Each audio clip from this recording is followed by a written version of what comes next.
It's time to wander the world with Sharon. Enjoy this Big Blend radio podcast featuring award-winning travel writer and photographer Sharon K. Kurtz. Everybody, today Sharon is taking us to Vienna. She just had a wonderful. She's been traveling all over. I mean, Machu Picchu, Europe, you name it. Texas, that's where she's based. But I mean, this year has been quite phenomenal in her It's my thing. adventures. Yes, Canada, traveling. yeah, it's Canada. You've done Yes. Uh, and Glacier, Glacier and Slovenia. You did a Slovenia. cruise, Yeah, Machu Picchu. France. Oh, that's right, so excuse us. Well, I'm glad we got you home for a little bit so we can talk about Vienna. And it seems that Vienna is like the hub of the arts and culture and coffee, right? So this Yes, is a cultural experience that was, it seems very ornate. it's very elegant. And yes, everything is it's the Habsburg dynasty that ruled the Austro-Hungarian Empire for 600 years. They are the ones who built all of these palaces and got the city structure set up, and everything is very elegant and ornate there. Wow. Wow. So do people dress that way too when you're there? Like, are they Well, fashionable? maybe to go to the music, the balls. When you were a kid, or even now, do you watch on New Year's Eve on television the Philharmonic concert, the New Year's Eve concert? It's always from Vienna. Oh, And that's right. you see this elegant opera. It's called the Golden House, I believe, where they hold it, and then they show beautifully dressed women, waltzing across, and it's in my head. And so When you get there, it's a little different. yeah, you see people in their workout gear and their runners and backpacks, and you see evidently the elegant people are at night, or they're during a very special event. See, this is so funny because you have this in your head, and historically. So we think of these historic places, which you definitely went to. But when we first came to the States, I mean, this is my home country, but I was a baby when I left. And I've always loved, I'm a big music person, and I couldn't wait to get to the States so I could go to San Francisco, and it's about Janis Joplin. Yeah. So I Yes. know she's dead, but it's still for some reason. So we get to San Francisco, and I'm like, where are all the hippies? Where's, I went to Haight-Ashbury and everything, but it was a little let down, let's put it that way. But because I mean, it's a different era, and what was built up in my head, like Woodstock and all of that, it just wasn't what it is. But it is still a little hippy dippy over there, but you know what I mean. But you just have this mindset, and so yeah, it is a little culture shock when you see people just leading regular lives, not Yeah, in that yeah. time zone anymore. Well, it is one of the most beautiful cities in Europe. Mm. There, you can just feel the culture when you walk around. The buildings are so beautifully, they're all white. And it's because I asked this question, it's because there's a stone quarry nearby with this white limestone. And so all the buildings seem to be cohesive. Now, they might be Gothic, they might be from the 15th, well, that's kind of early, 16th, 19th century, whatever, but they still all blend and they have this cohesive feel. It feels like the city is glowing. Ooh, so you went to palaces, you went to like historic squares. I mean, so the architecture, is this going to be something for people to enjoy, is the architecture? Oh yeah, everything is so beautiful. And look, you might come for the arts, you might come for music, but you're going to stay for the pastries. Oh, Oh, yeah. okay. Well, that's because of the coffee culture there. Yes, So, the coffee house culture, it actually is even an UNESCO a designation for cultural heritage.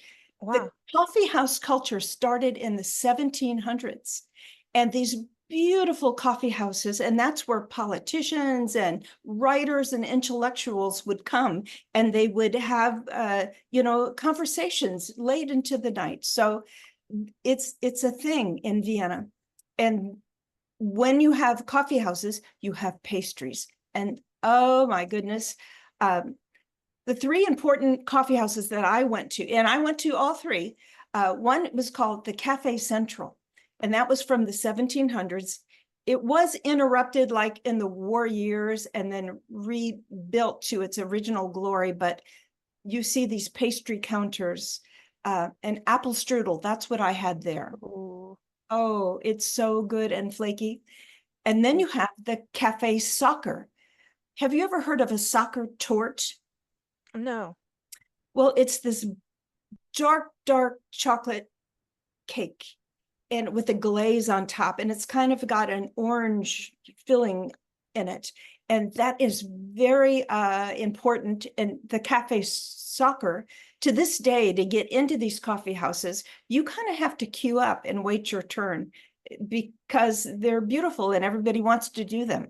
So you need to have the soccer torte at that one. Wow. This is amazing. So you go around, you have what is the coffee like? Is it coffee right up with Yeah, the pastries?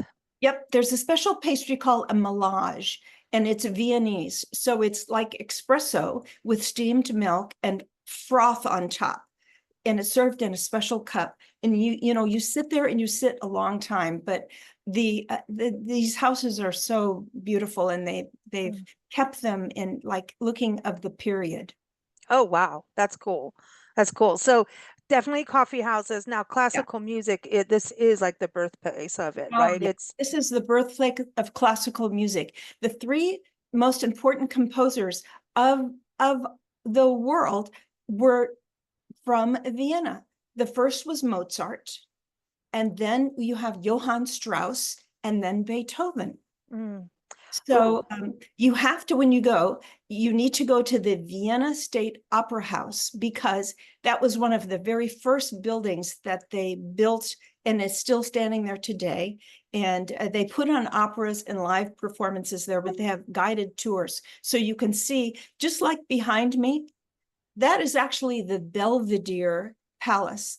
But the Vienna State Opera House inside will look similar to that. mm. Very cool. Wow.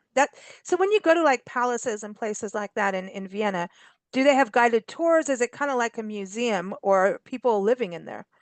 No, they are, no, you can't run upstairs and, Peekaboo. peekaboo. No, not anymore. But they have palaces galore. But the three most important that I went to that I would recommend is one is the Schönbrunn Palace. That was the summer residence for the Habsburgs. And so it's a little bit outside of town. And in the show notes, you'll see a picture. It's like a beautiful goldeny color.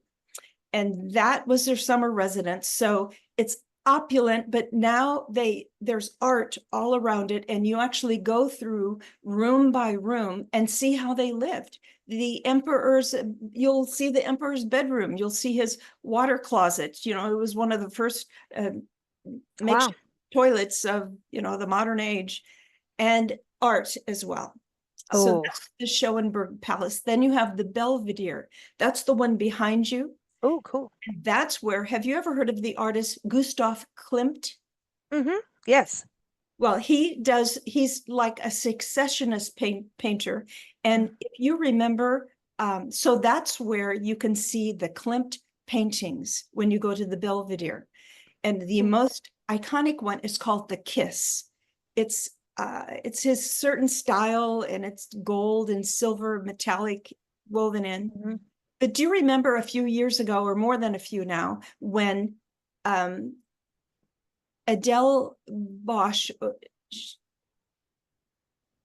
the Bosch family owned these paintings, and the Klimt painted Adele, and that was hanging in the Belvedere. Well, then her family pressed a suit, and it went all the way up to the Supreme Court, and she got to claim that painting back because it was stolen by the Nazis. They were Oh, Jewish, that's right. That's right? right. And it's Wow. called The Woman in Gold. And Mm. now you can see it in New York at the Lauder Museum in New York City. But There was a time, oh, it was a very big deal. About 5 Klimt paintings were repatriated from the Mhm. Belvedere. They didn't want to give them up, Yeah. and given back to their original owners. Wow. Wow. There's a lot of art theft going on in the world that we, kind of forget about happening, but it does occur a lot. Yes, and lots of paintings they're finding out that are hanging in the Belvedere, hanging in the Metropolitan Museum of Art, that really the provenance was fake, Mm. it belongs to someone, and they're kind of being given back. So we got water closets and art in these two Yeah, different palaces. What's the third yes. palace you want The us to third go is to? called the Hofburg Palace Complex. Now, that is in the center of Vienna, and that's where that was their imperial residence of the Habsburgs, and it's where they have the uh, Spanish riding school for the Lipizzaner stallions. Again, you more lip Yeah. designers for you, huh? So this was like full As circle.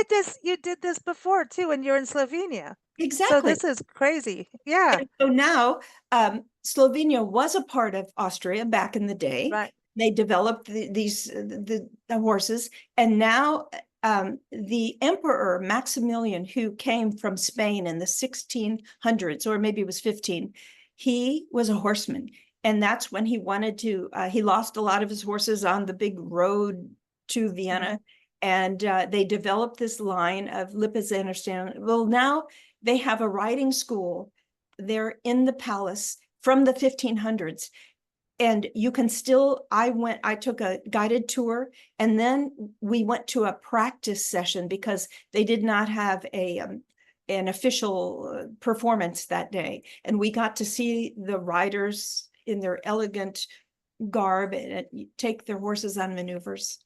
That was quite Oh, fun. that's amazing. That's amazing. And the other important thing. I love those horses. I Oh, I do. do too. And see, I got to see them on one trip, 2 places right up close. I could touch them. I Mm, didn't, but I could have. you have to be good girls. Yes. It's just like we don't play with Border Patrol dogs. They don't want you to do that. No, no, that's a no. No. So, and then you remember the Vienna Boys Choir? Oh, yes. See them at Christmas time and they tour. Well, that started at the chapel in this Hofburg Palace official residence. When they went to chapel, this group started singing and they got more and more, and they're still there today. I Wow. didn't see them because they travel a great deal, but that's where they're based. So this is fascinating to me that, you've got all these, like it's not necessarily pop culture, but it is, right? It's kind of human culture. And so Yeah. now you get to be in the spots where all of this was born Yeah. and continues on in some cases, right? So that's kind of iconic. Do you kind of pinch yourself when you're in places like that you go like, wow, this is real. I know it's real, but like Yes. now it's really real. Well, the other funny, when you say that about pop culture, um, Franz Joseph was Mm. a not emperor, that's not the word, but anyway, Franz Joseph, and he married Princess Elizabeth. She was only 16, I think, at the time. Well, she married into the family, she lived in the palaces, and she did not like her job. She was very vain. She was a beautiful woman. She dieted all the time. She wore tight corsets, Oh and she boy. complained about, she was like Princess Diana of her Oh day. wow. Yeah. And so she had a nickname, and it was Sissy. So anyway, in the Hofburg Palace, there's a Sissy museum. And I Mm. wanted to write about her because she is so fascinating. In it, they had all of her clothing. They told her life story.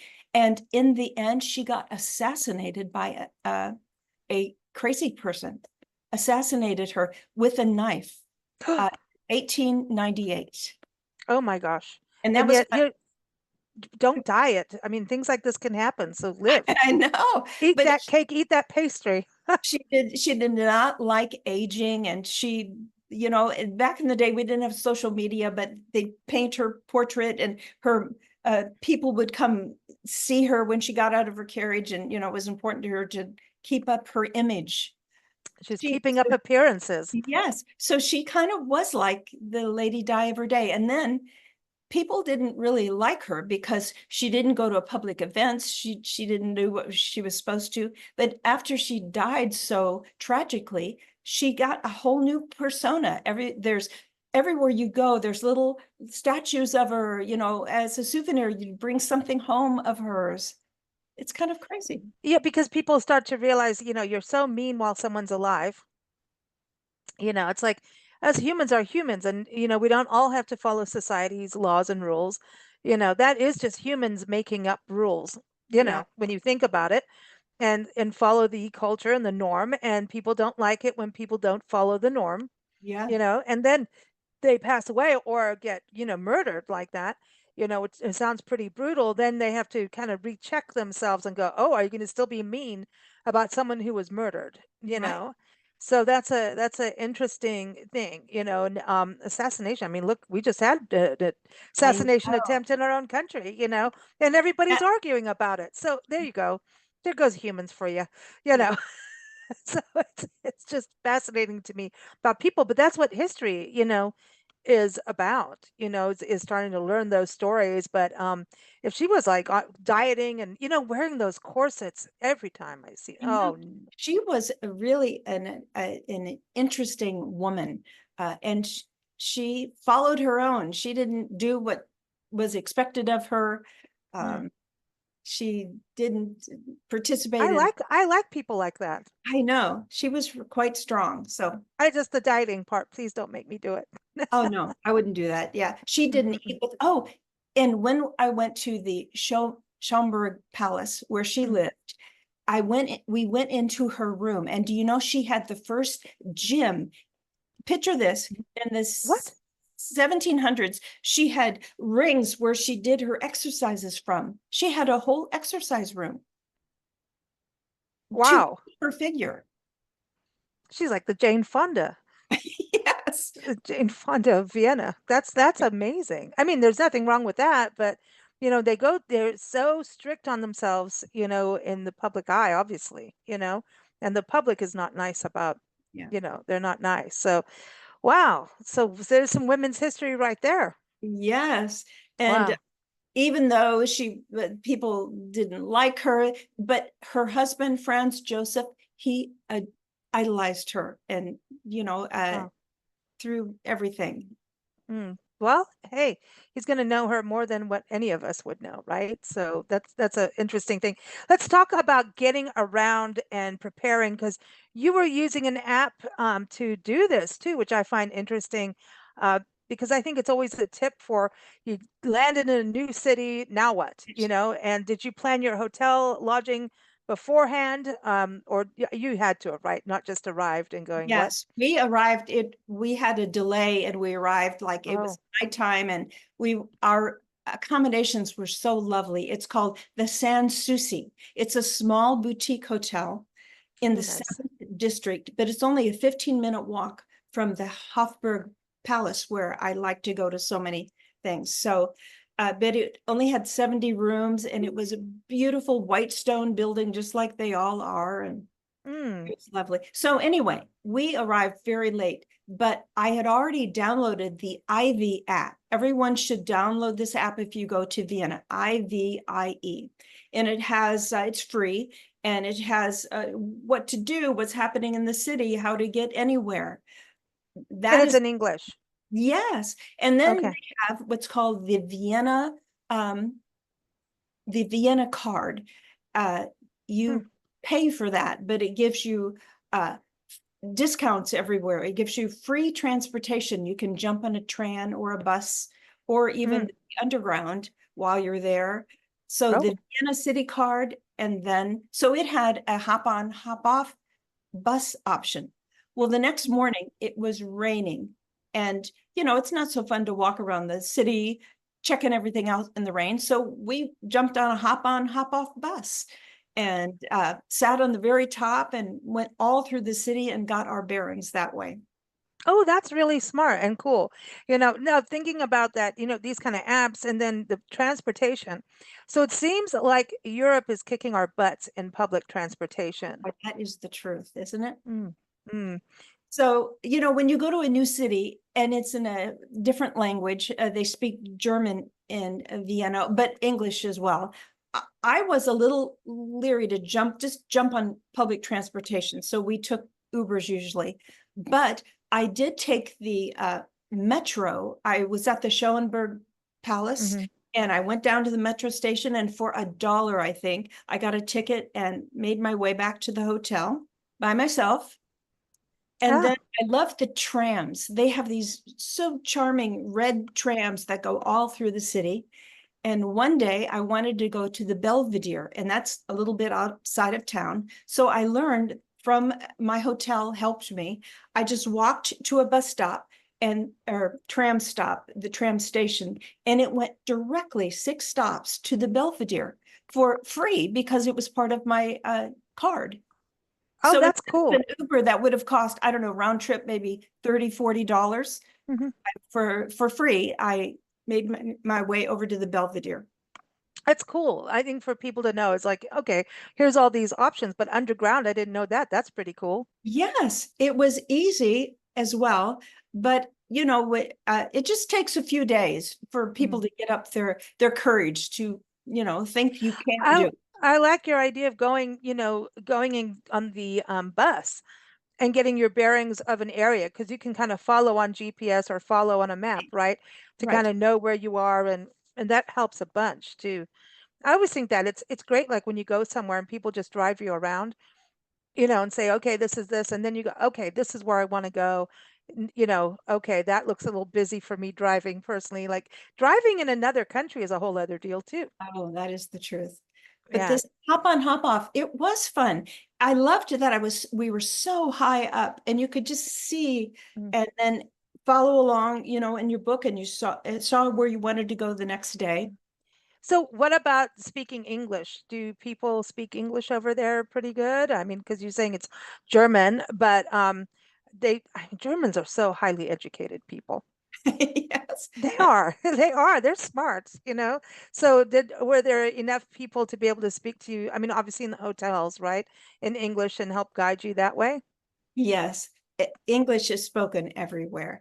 Mm. Um, and they would speak German to you if you spoke to them first, but they pretty much can peg us as Americans, even if we're not dressed as tourists. It's just Mhm. our manner and our way of moving. Um, it's, Yeah, they we pretty do much, stick out. yeah, we Yeah, stick out. we do. And then we open our mouths and then we really stick out. Yeah, that's what happens. But how cool. So would you go back? Oh, yeah. I didn't see nearly enough. I was only there for 5 days and, coming in at night, really 4 usable days. And there was so much more to see. Mm. I didn't go to any markets. I would love to go to a market for food and Oh yeah. markets is my thing. And I did get to see a musical performance that was high on my list. Oh, So I that's would cool. go back, of course, and they have festivals. Um, didn't have any festivals while I was there. Wow. Wow. And It's a I did eat more than just pastries when I was there. I had Wiener Schnitzel. Have you heard Oh, about? well, you've got to do that. Oh yeah. Yes, of I course. love Wiener Schnitzel. I haven't had any for years. A good can't beat a good schnitzel, man. Hmm. Oh my gosh, it was veal schnitzel, and we were led to this place by a local who said, "Go here." We did, and it was as big as the plate and Whoa. beautifully crusted and thin, and it came with German potato salad, which is different Oh, than ours, I love it. slices and kind of warm with bacon, Mm. and then a little bowl of cranberry sauce and lemon. Oh, nice. It Nice. Sounds really good. was good. So yes, you need to have Wiener Schnitzel when you're in Vienna. Yeah, you do. You do. But I love that they have festivals because I can imagine like what they must be like in this very historic, ornate kind of setting, you know. All kinds of festivals, music, of course, but Mm. um, and food festivals. And when the week I was, that's why you need to go back. And then really next time I'd need to pay attention ahead of time to what festivals are in town. Mm. Uh, Movie festivals is cinema. Oh, Um, it's so it's really really a haven of the arts, truly, it when you is. think of it. It's a cultural place. Oh, and we didn't talk about the most important news. Do you know just this week, Vienna was chosen as the #1 European capital, as the world's most livable city. No way. Yes, Yeah. for the 3rd year in a row. Wow. Wow. How cool is that? So not only is it fun for us tourists, but it's the most livable city.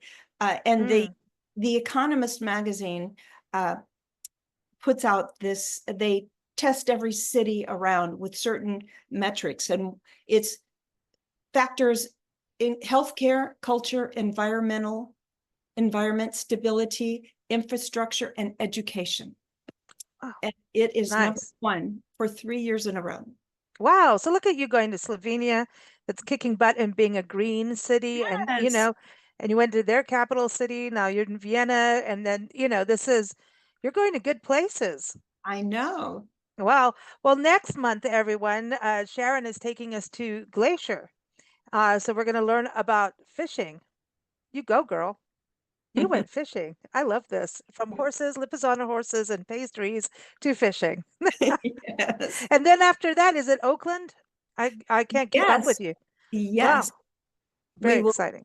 Yes. The cannabis trail, ale trail. Yeah, you need the pastries after the cannabis trail. Yes. That's fun. That is fun. Well, thank you. It is always fun to chat with you and hear about your destinations. Everyone, this is a great article that Sharon has written. It is up on blendradioandtv.com. I have linked it in the episode notes, and you can also keep up with Sharon's website, and that is SharonKKurtz.com, and that's with a K for Kurtz. And also the travel guide for Vienna. Go to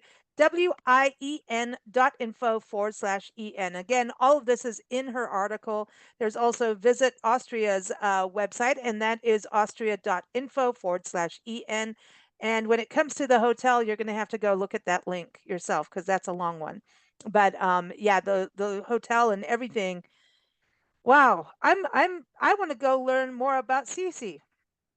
You would I love, think Vienna. we'll have to do something on our Women Making History podcast you're always on. We'll have to do something about European women. We could do Marie Antoinette Yes. Oh, off you with her say. head. See? Yes, she is a very interesting woman in history. The Yes, Empress Elizabeth of Austria. okay, we have a lot to do. We All have a right. lot to do. All right. Well, thanks so much, Sharon, and happy travels. It was fun. See you next time. Thanks for joining us here on Big Blend Radio's Wander the World with Sharon podcast. You can keep up with Sharon's adventures at SharonKKurtz.com.